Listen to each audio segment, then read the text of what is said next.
சரணம். ஆன்மீக அன்பர்கள் அனைவருக்கும் இனிய வணக்கங்கள். நம்ம இந்த வீடியோ மூலமாக 2025ஆம் ஆண்டிற்கான செப்டம்பர் மாத ராசி பலன்களை பார்க்க இருக்கிறோம். இந்த செப்டம்பர் மாத ராசி பலன்களை பார்ப்பதற்கு முன்பாக இந்த செப்டம்பர் மாத காலகட்டத்தில் நடக்கக்கூடிய முக்கியமான நிகழ்வுகளை தனி வீடியோ தொகுப்பில் கொடுக்கலாம் அப்படின்ற நோக்கத்தோடு இந்த வீடியோ தொகுப்பை பொது மக்களுக்காக அனைத்து ராசிக்காரர்களுக்கும் பொதுவான பலன்களாக இந்த விளக்கத்தை தனி வீடியோவாக கொடுக்கலாம் அப்படின்னு நினைக்கிறேன். இந்த செப்டம்பர் மாதம் 2025 பார்த்தோம் அப்படின்னாக்கா முக்கியமான ஒரு நிகழ்வு, கிரகணங்கள் தோஷம் ஏற்படக்கூடிய காலகட்டங்கள் இந்த மாதத்தில் உதயமாகுதுங்க.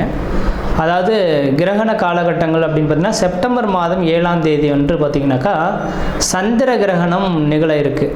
அப்போ ராகுவினால் ஏற்படக்கூடிய இந்த சந்திர கிரகணமானது அன்று இரவு 9 மணி 56 நிமிடத்திலிருந்து மிட்நைட்டில் 1 மணி 26 நிமிடம் இந்த காலகட்ட வரலும் சந்திர கிரகணமானது அன்றைக்கி நிகழ இருக்குது.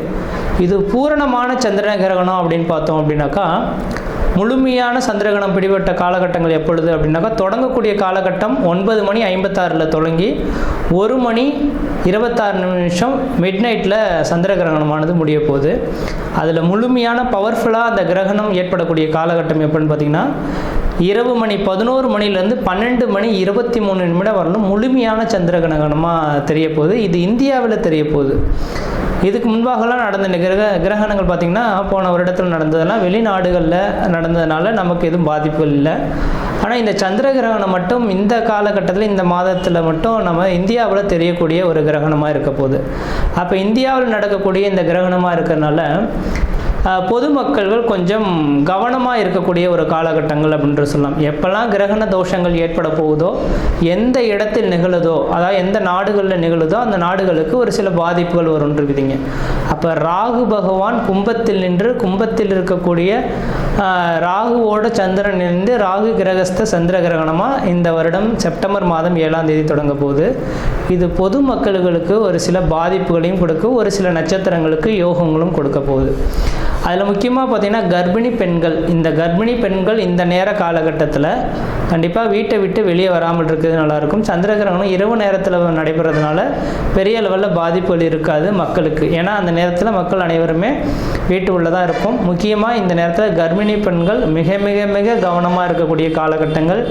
இந்த கிரகண தோஷங்களில் கொஞ்சம் வெளியில் வந்து சுற்றி உலாவணும், அந்த கிரகணத்தை பார்க்கணும் அப்படின்ற மாதிரி கர்ப்பிணி பெண்கள் மட்டும் நினைக்கிறாங்க அப்படின்னாக்கா அதோட கதிர்வீச்சு அதிகமாக இருக்கிறதுனால பிறக்கக்கூடிய குழந்தைகளுக்கு ஒரு சில பாதிப்புகளை கொடுக்கலாம். அதனால் அந்த கர்ப்பிணி பெண்களுக்காகவே இந்த வீடியோ கொடுக்கணுன்ற நோக்கத்தோடு நான் இந்த வீடியோவை தொகுப்பை கொடுக்குறேன். அப்போ அந்த கர்ப்பிணி பெண்கள் தெளிவாக சொல்ல விரும்புகிறேங்க, அன்று பகல் அந்த கிரகண தோஷங்கள் ஏற்படுவதற்கு முன்பாக, அதாவது 10 மணிக்கு 9 மணி 56 நிமிடத்துக்கு தொடங்க இருக்குது, 10 மணிக்கு தொடங்குறதாவே எடுத்துங்களேன். அப்போ அதிலிருந்து 4 மணி நேர காலகட்டங்கள் முன்பாகவே உணவை எடுத்துக்கொள்கிறதா சிறப்பை தரும். அப்போ அந்த நேரத்தில் மட்டும் கொஞ்சம் முடிஞ்ச அளவுக்கு பார்த்துக்குங்க. தண்ணி வந்து அருந்தலாம், அந்த தண்ணியில் தர்பை புல் போட்டுட்டு நீங்கள் வச்சுக்கிறது நல்லாயிருக்கும். அதாவது சொல்லப்போனால் அன்று சாயந்தரம் சூரியன் அஸ்தமனம் ஆகிறதுக்கு முன்பாகவே அந்த கர்ப்பிணி பெண்கள் மற்ற எல்லாருமே உணவை வந்து அருந்திடுறது சிறப்பாக இருக்கும். அதுக்கு 6 மணிக்கு பிறகு பார்த்தீங்க அப்படின்னாக்கா உணவு சாப்பிடக்கூடாது. அப்போ சாப்பிட்டோம் அப்படின்னாக்கா செரிமான பிரச்சனைகள் ஏற்படலாம். இது சந்திரனால் ஏற்படுறதுனால உணவு சம்மந்தப்பட்ட உணவினால தான் பாதிப்புகள் அதிகமாக வரதுக்கு வாய்ப்புகள் இருக்குது. அதனால் 6 மணிக்கு பிறகு எந்த ஒரு உணவுப் பொருட்களும் நீங்கள் எடுத்துக்கொள்ளக்கூடாது. அடுத்து தண்ணீர் மட்டும் வேணால் தாகம் இருந்தால் அதை தர்பை புல்லை மட்டும் போட்டு வச்சுட்டு அந்த தண்ணியை மட்டும் பயன்படுத்திக்கலாம் அப்போது தேவை இருந்தால் மட்டும். இல்லையேல் அந்த அன்றைய நைட்டு முழுவதும் கொஞ்சம் முடிஞ்ச அளவுக்கு எல்லா உணவுப் பொருட்களையும் தவிர்த்து கொள்வது சிறப்பை தருன்ற விதிங்க. வெளியில் வந்து சுற்றி உலாவறதை கொஞ்சம் குறைச்சி கொள்வது சிறப்பை தரும். அனைத்து மக்கள்களுமே தெளிவாக சொல்ல வரேங்க. எல்லாருமே இப்போ வந்து நவீன காலங்கள் வந்துருச்சு இல்லைங்களா. இப்போ சந்திர கிரகணத்தை பார்க்கணும் அப்படின்ற நோக்கத்தோட மக்கள் பார்த்தோம் அப்படின்னாக்கா அந்த வீடியோ தொகுப்புலாம் கொடுத்துருப்பாங்க, சென்னையெல்லாம் ஏற்பாடு செய்திருப்பாங்க, பார்க்க இருப்பாங்க. அது முடிஞ்ச அளவுக்கு பார்த்தீங்க அப்படின்னாக்கா நான் குறிப்பிட்ட நட்சத்திரக்காரங்கள் மட்டும் அந்த மாதிரியான தொகுப்புகளுக்கு போகாமல் இருக்கிறது தான் விசேஷத்தை கொடுக்கும். அதாவது கும்ப வீட்டில் நடக்க இருக்குது. இந்த கும்ப வீட்டில் இருக்கக்கூடிய சதயம், பூரட்டாதி, உத்திரட்டாதி சதயம், பூரட்டாதி, உத்திரட்டாதி இந்த 3 நட்சத்திரக்காரர்களும், புனர்பூசம், விஷாகம் மொத்தம் இந்த 5 நட்சத்திரக்காரர்களும் கம்பல்சரி வெளியில் வராமல் இருந்துக்குங்க. கர்ப்பிணி பெண்கள் எப்படி இருக்கணுமோ அதே போல் சதயம், பூரட்டாதி, உத்திரட்டாதி, புனர்பூசம், விஷாகம் இந்த 5 நட்சத்திரக்காரர்களும் கர்ப்பிணி பெண்களும் அந்த நேர காலகட்டத்தில் வெளியில் வராமல் இருக்கிறது தான் சிறப்பை தரும். அவர்களுக்கு முழுமையான அந்த ஏன்னா அதோட அவங்களோட 1-5-9 அதோட கனெக்டிவிட்டியில் தான் இந்த ராகு கிரகஸ்த சந்திர கிரகணமானது தொடங்க இருக்குது. அதனால் இந்த நபர்களுக்கு மட்டும் பாதிப்புகள் அதிகமாக இருக்கும். இவர்கள் வெளியில் வராமல் இருக்கிறது விசேஷத்தை கொடுக்கும். மற்ற நபர்கள் வெளியில் போகலாம். அதே போல் வயது மூத்தவர்கள் 60 வயதுக்கு மேற்பட்ட நபர்களும் வெளியில் வராமல் இருக்கிறது விசேஷத்தை கொடுக்குன்றீங்க. இது அப்போ அந்த நேர காலகட்டத்தில் அந்த கிரக காரகத்துவம் பெரிய லெவலில் பாதிப்பை தராத மாதிரி உங்களுக்கு தெரியலாம். அந்த கிரகண தோஷங்கள் ஏற்பட்டு அடுத்த 40 நாட்களுக்கு பிறகு தான் அதோட பாதிப்புகள் கொஞ்சம் அதிகரிக்கிறத பார்க்க முடியும். இப்போ உடல் ரீதியான தொந்தரவுகளை ஏற்படுத்தலாம். உணவு குழாய் சம்மந்தப்பட்ட பிரச்சனைகள் இந்த நபர்களுக்கு வரலாம். அதனால் கொஞ்சம் கவனமாக இருங்க. இந்த நட்சத்திர நான் சொன்ன இந்த 5 நட்சத்திரக்காரர்களும் மறுநாள் பார்த்தீங்க அப்படின்னாக்கா காலையில் எழுந்து பச்சை தண்ணியில் குளிச்சுட்டு விநாயகர் கோயிலுக்கு போயிட்டு அர்ச்சனை பண்ணிட்டு வர்றது விசேஷத்தை கொடுக்குங்க. ஏன்னா ராகு கேதுவின் கண்ட்ரோலை பண்ணக்கூடிய சக்தி விநாயகர் பெருமானுக்கு மட்டுமே உண்டு. அப்போ மறுநாள் செப்டம்பர் 7ஆம் தேதி நைட்டு இந்த கிரகணம் தொடங்க இருக்குது. செப்டம்பர் 8ஆம் தேதி அன்று பார்த்தீங்க அப்படின்னாக்கா விநாயகர் கோயிலுக்கு போயிட்டு குளிச்சுட்டு நல்லெண்ணெய் தீபம் போட்டு வழிபாடு செய்துட்டு வந்தீங்க. இந்த 5 நட்சத்திரக்காரர்கள் வழிபாடு செய்துட்டு வந்தால் இதனால் தோஷங்களை கண்ட்ரோல் பண்ணக்கூடிய சக்தி விநாயகருக்கு உண்டு. ஏன்னா ராகு கேதுவின் 2 கிரகத்தையுமே அடக்கக்கூடிய சக்தி இந்த விநாயகருக்கு இருக்கிறனால அவரோட சொல்லுக்கு கட்டுப்படுறதுனால இந்த 5 நட்சத்திரக்காரர்களும் வழிபாடு செய்து கொள்வது மிகப்பெரிய விசேஷத்தை கொடுக்குன்றவிதிங்க. அதே வேளையில் மற்ற ராசிக்காரர்கள் பெரிய லெவலில் பாதிப்புல எதுவும் தடாதுன்றவிதிங்க. அது இந்த கிரகணம் தொடங்கிடுச்சு அப்படின்னாவே அடுத்த அந்த இப்போ ஒவ்வொரு கிரகணமும் பார்த்தீங்கன்னாக்கா லாஸ்ட் இயர்லாம் 2-3 கிரகணங்கள் தொடங்கினது. ஆனால் இந்தியாவில் தெரியலை, அதனால் நமக்கு பாதிப்பு இல்லை. அப்போ எந்த நாடுகளில் கிரகணம் ஏற்படுதோ அந்த நாடுகள் கிரகணம் தொடங்கி அடுத்த கிரகண தோஷங்கள் உண்டாகக்கூடிய காலகட்டம் வரலும் ஒரு சில பாதிப்புகளை கொடுக்கும். அப்போ ராகுவினால் இந்த நேரத்தில் தொடங்கிறதுனால கடல் சீற்றங்கள், ஏன்னா சந்திரனோட அமைப்பில் இருக்கனால நீர் சம்பந்தப்பட்ட விஷயங்கள் கடல் சீற்றங்கள் ஏற்படலாம். அதாவது கடல் அலைகள் பூகம்பங்கள் ஏற்படக்கூடிய விஷயங்கள். அதே போல் பார்த்திங்கனாக்கா அந்த நெருப்பினால் பாதிப்பு, விமான விபத்துக்கள், இது மாதிரியான ஒரு சில பாதிப்புகள் ஏற்படுத்துறதுக்கான வாய்ப்புகள் உண்டு. மக்கள் அதுக்கு பின்னர் பார்த்தீங்க அப்படின்னாக்கா முக்கியமாக அடுத்ததாக மழை காலங்களும் தொடங்க இருக்குது இல்லைங்களா. அப்போ மழை காலங்களில் பார்த்திங்கனாக்கா நவீனமான ஒரு நோய் உருவாகிறதுக்கான வாய்ப்புகள் உண்டு. நோய் தொந்தரவுகள் மக்களுக்கு வரதுக்கான இந்த கிரகண தோஷத்தினால மக்களுக்கு அதிகப்படியான நோய் தொந்தரவுகள் ஏற்படலாம். நீரினால் பரவக்கூடிய நோய்கள் அதிகமாக உருவாகிறதுக்கான வாய்ப்பு உண்டு. அப்போ மழை காலங்களில் மக்கள் குடி தண்ணீர்களை சுத்தமாக வச்சுக்கணும். மழை அதாவது வெள்ளப்பெருக்கு அதிகமாக ஏற்படக்கூடிய இருக்கக்கூடிய இடங்களாக இருந்தால் தன்னோட வீட்டை கொஞ்சம் கவனமாக வச்சுக்கிறது, தண்ணி புகாத அளவில் இந்த வடிகால் வசதிகள்லாம் ஏற்படுத்தி கொள்வது விஷயத்தை கொடுக்கும். நான் இது சொல்லும் போது தேவையில்லாத விஷயம் இதெல்லாம் எதுக்கு அப்படின்னு நினைப்பீங்க. இதை அனுபவிக்கும் போது தான் அதோட பாதிப்புகள் தெரியும்.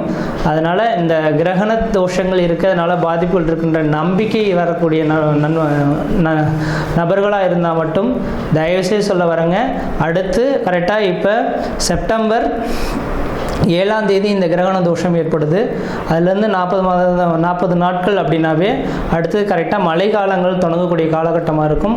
கண்டிப்பாக இந்த வருடத்தில் முக்கியமாக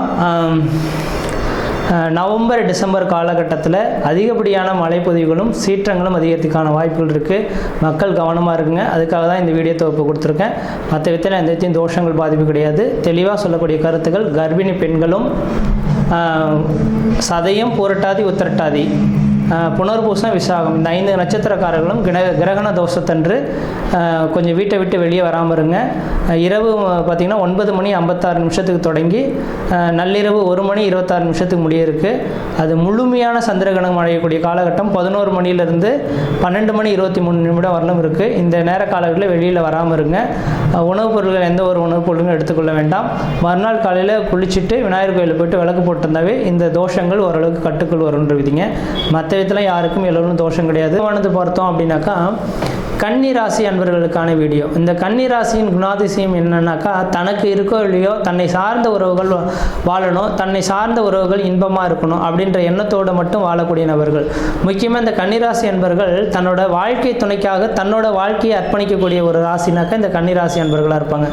எல்லாரும் சொல்லுவாங்க, நீ என்னப்பா கன்னிராசி அன்பர்கள், உன்னை சார்ந்த உறவுகள் எல்லாமே நலமாக இருப்பாங்க அப்படின்ற மாதிரி நினைப்பாங்க. கண்டிப்பாக கிடையாது. இந்த கன்னிராசி அன்பர்கள் தியாக மனப்பான்மை கொண்ட நபர்களாக இருப்பாங்க.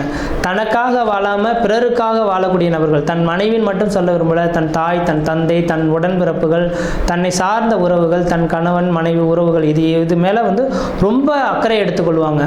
அப்போ இப்படிப்பட்ட இந்த கன்னிராசி அன்பர்களுக்கு இந்த மாத கிரக நிலையை ஆராயும் போது உங்களுடைய ராசிநாதன் சொல்லக்கூடிய கிரகமானது ராசிக்கு 12ஆம் இடத்துல உட்கார்ந்துருக்கார். அப்போ செப்டம்பர் மாதம் 15ஆம் தேதி வரலும் விரயஸ்தானத்தில் தான் உட்கார்ந்துருக்கார். அதுவும் கேதுவுடன் சம்மந்தப்படுறது. கொஞ்சம் அந்தளவுக்கு வளர்ச்சிகள் இல்லை அப்படின்றது சொல்லலான்னு விதிங்க. ஆனால் செப்டம்பர் மாதம் 15ஆம் தேதிக்கு பிறகு பார்த்தீங்கன்னாக்கா இந்த கன்னி ராசியில் உங்கள் ராசிநாதன் சொல்லக்கூடிய கிரகமானது ராசியிலேயே ஆட்சி பலமும் உச்ச பலமும் பெறக்கூடிய ஒரு காலகட்டம் உதயமாகுதுங்க. அப்போ தெளிவாக சொல்ல போனால் இந்த மாத பலன்களை 2ஆக பிரிச்சுக்கிட்டு உங்களுக்கு பலன் சொல்லணும். முதல் 15 நாட்கள் நீங்கள் புதிய முயற்சி எடுக்கிறதோ, புதிய தொழில் தொடங்குறதோ, உத்தியோகம் பார்ப்பதோ, ஜாமீன் கையெழுத்து போடுறதோ, கொடுக்கல் வாங்கல் விஷயமோ கண்டிப்பாக செய்யாமல் இருக்கிறதா மிகப்பெரிய ஒரு விசேஷத்தை கொடுக்கும். அதே செப்டம்பர் மாதம் 15ஆம் தேதிக்கு பிறகு செப்டம்பர் 30 தேதி காலகட்டம் வரலும் நீங்கள் எது செய்தாலும் தொட்டதெல்லாம் தொடங்கக்கூடிய காலகட்டங்கள், நினைச்சதெல்லாம் சாதனை பண்ணக்கூடிய காலகட்டங்கள், குடும்பத்தில் ஒரு சுப நிகழ்வுகளும் சுபகாரியங்களும், அழியா சொத்து சேர்க்கையும், வீடு மனை வாசல் வாங்குவது, கட்டுவது, குடிபெயர்வது, குலதெய்வத்துக்கு செய்ய வேண்டிய சடங்குகள் செய்கிறது, இது மாதிரியான சுப நிகழ்வுகள் ஏற்படுத்தக்கூடிய காலகட்டம் உருவாகும். அந்த செப்டம்பர் மாதம் 15ஆம் தேதியிலிருந்து பார்த்தீங்க அப்படின்னாக்கா உங்களோட ராசிக்கு 2ஆம் இடத்தை 10ஆம் இடத்திலிருந்து குரு பகவான் 2ஆம் இடத்தை தனஸ்தானத்தை பார்க்க இருக்கிறார். அப்போ தனஸ்தானத்தை இந்த குரு பகவான் பார்க்க இருக்கனால பணப்பிரச்சனைகளுக்கு முற்றுப்புள்ளி வைக்கக்கூடிய ஒரு மாத காலகட்டம் உருவாகும். வெகு நாட்களாக குடும்பத்தில் நடைபெறாத ஒரு சில சுபகாரியங்கள் இந்த மாதத்தில் நடைபெறத்துக்கான வாய்ப்புகள் இருந்துகிட்ருக்கு.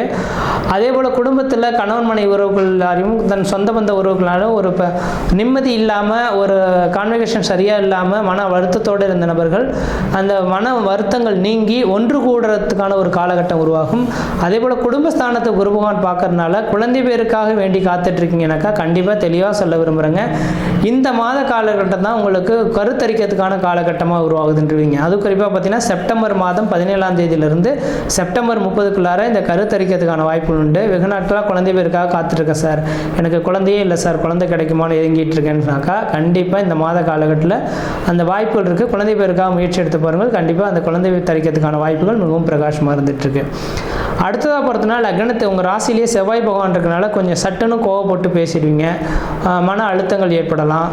அதனால் கொஞ்சம் கோபத்தை மட்டும் குறைத்து கொள்வது ஓரளவுக்கு நல்ல பலன்களை தரும். அடுத்த குரு பகவான் 4ஆம் இடத்தை பார்க்கறதுனால 4ஆம் இடம் வீடு மனை வாசல் வண்டி வாகன யோகத்தை குறிக்கக்கூடிய இடங்க. அப்போ இந்த மாத காலகட்டத்தில் ஏதாவது புதுமையான வண்டி வாகனங்கள் வாங்கணுனாலோ, வீடு மனை வாசல் கட்டணும், வீடு மனை வாசல் பழுது நீக்கம் செய்யணுன்னாலோ இந்த மாத காலகட்டங்கள் உங்களுக்கு ஒரு சாதகமான ஒரு காலகட்டமாக இருந்துகிட்ருக்கு. அதேபோல் தாயாரின் உடல்நிலை ஆரோக்கியம் சிறப்படையக்கூடிய காலகட்டமாக இருந்துகிட்ருக்கு. கன்னிராசி அன்பர்களின் தாயார் உடல்நிலை ஏதாவது பாதிக்கப்பட்டு மருத்துவமனையில் இருக்காங்கனாக்கா, ஒரு ஆயுளுக்கே பாதிப்பு சம்மந்தப்பட்ட விஷயத்தில் இருக்காங்கன்னா இந்த மாதத்தை தெளிவாக குறித்து சொல்லிவிடுங்க. இந்த மாத காலங்களில் கிரகங்கள் வலிமையாக இருக்கனால கன்னிராசி அன்பர்களின் தாயாருக்கு பார்த்திங்கன்னா நீண்ட ஆயுள் பெறக்கூடிய ஒரு காலகட்டமாக உதயமாக போகுதுன்று விதிங்க. அடுத்தது பார்த்திங்கன்னா உங்களோட ராசிக்கு 6ஆம் இடத்தை இந்த குரு பகவான் பார்க்க இருக்கனால 6ஆம் இடம் உத்தியோகஸ்தானம் அப்படின்ற விதிங்க. அப்போ உத்தியோக உயர்வுகள் கிடைக்கிறதுக்கான வாய்ப்பு உண்டு. சொந்த தொழிலை விட்டுட்டு அரசு துறை வேலைவாய்ப்புக்காக பெறக்கூடிய காலகட்டம் உருவாகும். அரசாங்கத்தினால் ஆதாயங்கள் பெறக்கூடிய காலகட்டங்கள் உருவாகும். திடீர்னு ஒரு வேலை வாய்ப்புகள் கிடைக்கக்கூடிய ஒரு காலகட்டமும் உதயமாக போகுதுங்க. கன்னிராசி அன்பர்களோட வாழ்க்கையெல்லாம் கடந்த 3 வருட காலமாக ஒரு நிரந்தரமான வேலை வாய்ப்பு இல்லாமல் தடுமாறிட்டு இருப்பாங்க. அப்படிப்பட்ட இந்த நபர்களுக்கு இந்த மாத காலகட்டத்தில் நிரந்தரமான ஒரு வேலை வாய்ப்பு பெறக்கூடிய காலகட்டம் உருவாகும்.